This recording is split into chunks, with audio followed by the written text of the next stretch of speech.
आज वाला खात बिया भैया के साली, समझ में आवे न रंग कैसे डाली।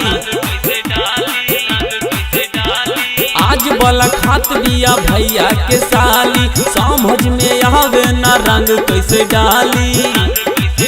जदि रंगे के मिली नहीं आज हमारा के खल जाई, जदि रंगे के मिली नहीं आज हमारा के खल जाई।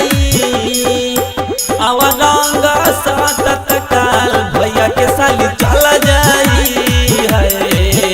आवा रंगा सात तकाल भैया के साली चल जाई।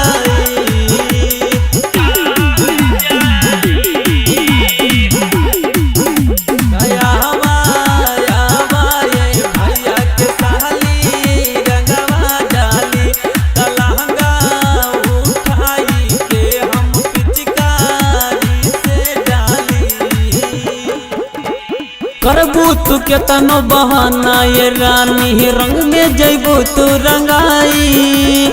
पिचकारी हम सटा के डालब जैबू तू शरमाई। हाँ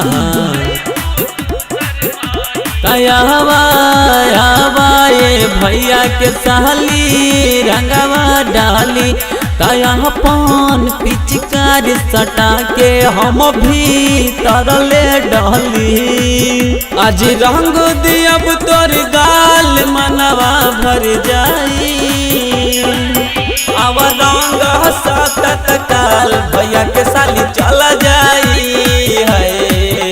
अब रंग सात काल भैया के साली चल जाई।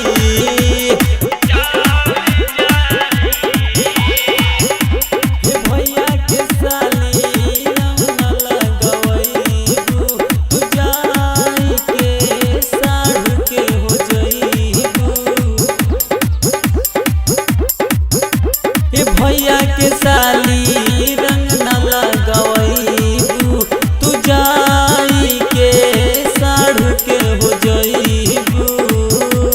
रंगवा लगाई रवि राज राजा बाबू समी के संगे, धीरेन्द्र दिलवाला नफीस भैया लैले पिचकारी आगे।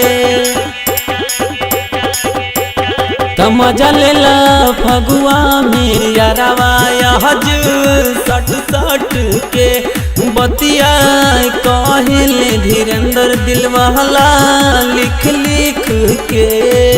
लागत हवे रवि राज के माल गौवा से चल जाई। अब रंग सात काल भैया के साली चला जाई है। अब रंग सात काल भैया के साली